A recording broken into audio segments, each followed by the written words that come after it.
Good evening to all. Third part लेके मैं आ चुका हूँ। फर्स्ट पार्ट में आपने देखा कि हाई स्कूल इंटर के बाद क्या क्या कोर्सेज होते हैं, हमने थोड़ा सा डिस्कस किया था। सेकेंड पार्ट में हमने आईटीआई और पॉलिटेक्निक के डिफरेंसेस और उनमें से बेटर कौन सा रहता है इस बारे में हमने बात करी थी। नाउ थर्ड पार्ट आ गया है और ये थर्ड पार्ट है डी फार्मा और बी फार्मा, जिसको बायोलॉजी और मैथ्स दोनों बच्चे कर सकते हैं। तो चलिए, इसमें थोड़ा लंबा भी शायद ये रहे, बोर मत होना। और कोई क्वेश्चन हो तो प्लीज़ मुझे कमेंट कर देना। और सबसे बड़ी बात यह है कि इसमें सबसे ज़्यादा कन्फ्यूज़न रहता है कि यार डिप्लोमा किया जाए या बैचलर डिग्री किया जाए, क्योंकि डिप्लोमा तो 2 साल में हो जाता है और बैचलर में 4 साल लगते हैं, और फीस के हिसाब से भी देखें तो जस्ट डबल है। तो थोड़ा सा डिस्कशन करेंगे इसमें और लास्ट में फिर देखेंगे कि कौन सा बेटर होता है। ओके, चलिए स्टार्ट करते हैं। सर, डी फार्म और बी फार्म में क्या अंतर होता है? डी फार्म यानी डिप्लोमा इन फार्मेसी। ये 2 साल का एक डिप्लोमा कोर्स है जो आपको फार्मासिस्ट बनने की बेसिक योग्यता प्रदान करता है, या इसको करने से आप एक फार्मासिस्ट बन सकते हो।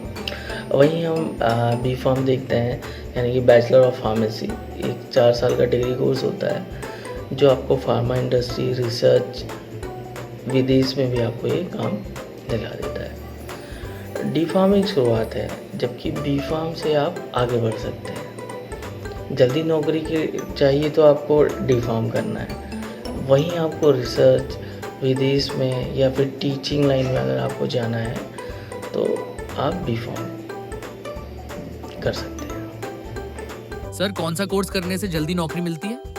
जल्दी नौकरी चाहिए तो डी फार्म बेहतर है। 2 साल में आपकी पढ़ाई कंप्लीट हो जाती है और फार्मासिस्ट की आप नौकरी कर सकते हो। बी फार्म में समय ज़्यादा लगता है, 4 साल का कोर्स है,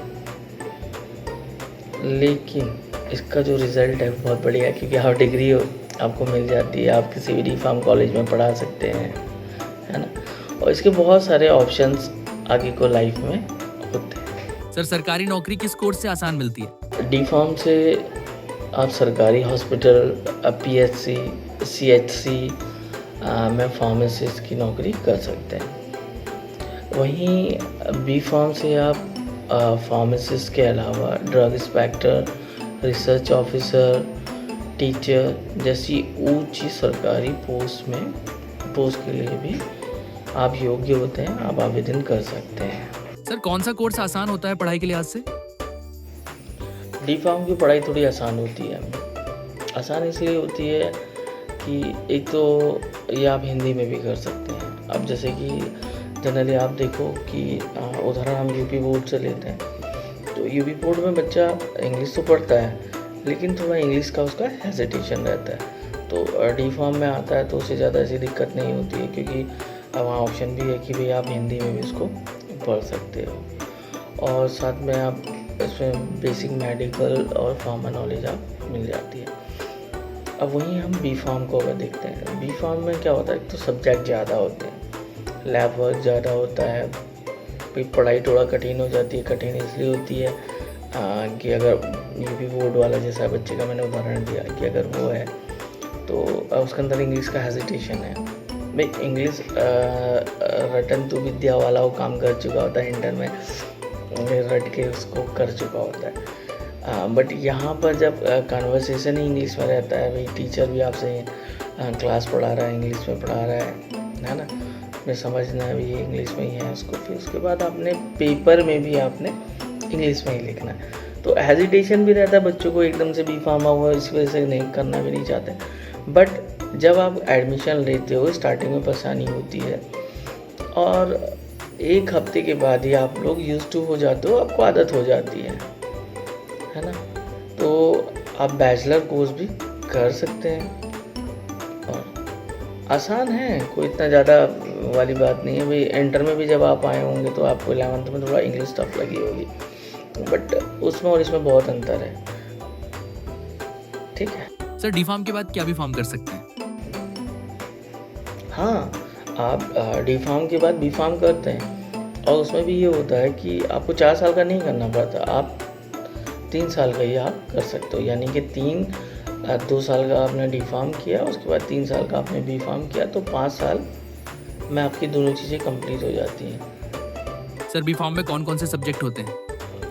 बी फार्मा में आपका फार्मास्यूटिक्स होता है, फार्माकोलॉजी होता है, केमिस्ट्री, माइक्रोबायोलॉजी और फार्माकोग्नोसी, एनाटॉमी आदि विषय होते हैं। वहीं डी फार्मा में भी इनमें से कुछ बेसिक सब्जेक्ट होते हैं, तो लेकिन डेप्थ से जो पढ़ाया जाता है वो बी फार्मा में पढ़ाया जाता है। सर फीस का अंतर कितना होता है दोनों कोर्स में? डी फार्म की जो फीस है वो 30,000 रुपये से स्टार्ट होती है, 60,000 रुपये साल तक है। ठीक है, 30,000 जो है वो गवर्नमेंट की, मैंने बताया गवर्नमेंट में, बट सीट लिमिटेड लेते हैं रहती हैं। बच्चों की अगर रैंक अच्छी आती है तो वो उसे मिल सकता है, और 2 साल का कोर्स होता है। ठीक, अब बैचलर की जो फीस है वो 50,000 से 1,20,000 तक है। यानी कि कुछ कॉलेजेस में 50,000 है, कुछ में 60 है, 70 है, 80 है, 90 है, 1,20,000 तक होती है। ठीक है, सरकारी कॉलेज की जो फीस होती है वो थोड़ा कम होती है, और इसको में आप डी फार्मा में आप विदाउट एंट्रेंस नहीं जा सकते। यूपी के अंदर आपको जी कप का पेपर देना पड़ता है, जो बीटीए कराती है, और बीटीए इसका बोर्ड है। और बैचलर जो है आपका यूपी में AKT उसको देखता है, और CVT के माध्यम से बच्चे इसमें प्रवेश करते हैं। डायरेक्ट भी होता है। सर डी फार्म के बाद क्या हम मेडिकल स्टोर खोल सकते हैं? हाँ, डी फार्म कम्प्लीट होने के बाद आप अपना रजिस्ट्रेशन कराएंगे PCI में, उसके बाद आप मेडिकल स्टोर खोल सकते हैं। और बी फार्म करने में भी आप मेडिकल स्टोर खोल सकते हैं, लेकिन डी फार्म से ये काम जल्दी शुरू किया जा सकता है। सर डी फार्म के बाद बी फार्म करना बेहतर है या नहीं? देखिए, अगर आपके पास टाइम पैसा है तो बी फार्म ज़रूर करना चाहिए, क्योंकि इससे आपको कैरियर को नई बुलंदियाँ मिलती हैं, बहुत सारे ऑप्शंस आपके खुल जाते हैं। और नहीं तो फिर डी फार्म से आप शुरुआत कर सकते हैं, कोई ऐसी बात नहीं है भाई। हर एक की कंडीशन और परिस्थितियाँ एक सी नहीं होती, हर एक के गोल एक से नहीं होते हैं। सर क्या डी फार्म और बी फार्म में लैब वर्क भी होता है? हाँ, दोनों में ही लैब वर्क होता है। अब डी फार्म में जो बेसिक लैब वर्क होता है, पर आप बी फार्म में जब आते हैं तो आपको एडवांस लैब वर्क होता है।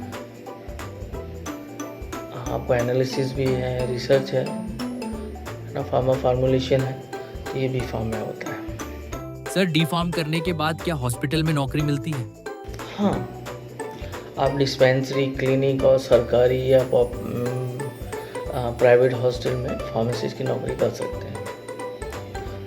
और आप बी फार्म करने के बाद आप हॉस्पिटल में काम कर सकते हैं, साथ ही इंडस्ट्री में भी आप अच्छा काम कर सकते हैं, वहाँ बहुत अच्छे चांसेस आपको मिल जाएंगे। सर विदेश में नौकरी के लिए कौन सा कोर्स बेहतर है? ऑब्वियसली बी फार्मा, क्योंकि भाई बैचलर डिग्री है, तो बी फार्मा करने से आप फॉरेन में जाके आप जॉब कर सकते हैं। अब इसमें यह है कि जैसे दुबई, कनाडा और ऑस्ट्रेलिया है, यहाँ हमारा PCI का जो रजिस्ट्रेशन है वो वर्क करता है। डी फार्म से आप विदेश में नौकरी बहुत मुश्किल से पा सकते हैं, क्योंकि इट्स अ डिप्लोमा।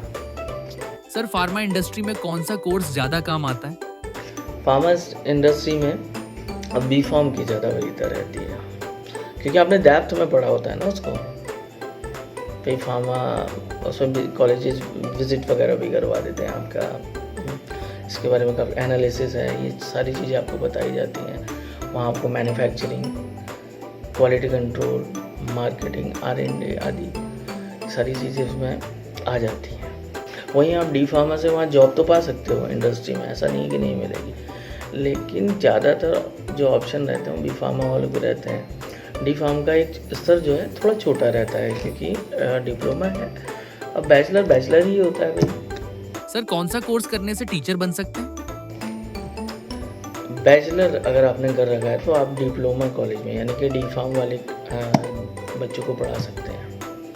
वहीं आपने अगर मास्टर कर रखा है M.Pharm, तो आप बैचलर वाले बच्चों को पढ़ा सकते हैं। जहाँ भी बी फार्मा होता है वहाँ जॉब पा सकते हैं, और सैलरी भी अच्छी रहती है। अब अच्छी अर्निंग है, अगर आप पढ़ाई में अच्छे हैं, आपने अपने आप को टाइम दिया है, अभी बैचलर में अब क्या होता है कि फर्स्ट ईयर में बच्चा जाता है, सेकेंड ईयर में जाता है, थर्ड ईयर में थोड़ा कम कर देता है, फोर्थ में फिर वो हो जाता है, क्योंकि बच्चा मैच्योर भी होता है, फिर परिस्थिति भी हो नहीं रहती कि जैसे हमने स्टार्टिंग में ज्वाइन किया था, हो सकता है कि भाई थोड़ा सा प्रॉब्लम, फाइनेंशियली प्रॉब्लम आ गई, बच्चा उस वजह से भी थोड़ा कम आता है। तो लेकिन क्या है, डिप्लोमा से आप ऐसा नहीं कर सकते हैं। डिप्लोमा के लिए वही है कि आपको आगे और पढ़ाई करनी है, आप बैचलर करें, मास्टर करें। हाँ, आप पीएचडी भी कर सकते हैं। पीएचडी करने के बाद आराम फार्मा वालों को पढ़ाओगे। वेल, प्लीज़ कमेंट करना कि आपको कैसा लगा। अगर इसमें कुछ कमियां हैं तो मुझे बताइएगा। इवन अगर आपके कुछ क्वेश्चंस हैं जो इसमें अगर नहीं हो पाए हों तो आप मुझसे क्वेश्चन कर सकते हैं। मैं कोशिश करूंगा जल्द से जल्द आपको उसका आंसर मैं दे दूं। ठीक है, तो अब 3 पार्ट्स तो हो चुके हैं, अब चौथे में देखिए किसकी बारी आती है। आप लोग कमेंट करके बताएं, मैं चौथा आप ही के कहे गए अनुसार बनाऊंगा इसको। वेल, ऑल द बेस्ट बच्चों, क्योंकि मेरे ख्याल से अब एडमिशन टाइम चल रहे हैं और शायद अभी पॉलीटेक्निक के पेपर स्टार्ट हो गए और डी फार्मा वालों के अभी होने हैं। तो ऑल द बेस्ट, अच्छे ढंग से आप लोग अपना तैयारी करें, अपना पेपर दें और काउंसलिंग कराएं, अपना एडमिशन लें। अगर कुछ जानना हो, चाहते हैं कि मुझसे अगर कुछ जानना हो तो प्लीज़ कमेंट करें, ठीक है। और इस वीडियो को आप लाइक करें, शेयर करें अपने दोस्तों को, और ऑब्वियसली सब्सक्राइब तो करना ही करना है ना भाई, दोस्तों से करवाना ही करवाना है। चलिए एक बार फिर, और ऑल द बेस्ट, अच्छे ढंग से आप लोग तैयारी करें और मेरी विशेष आपके साथ हमेशा रहेंगी। Good luck.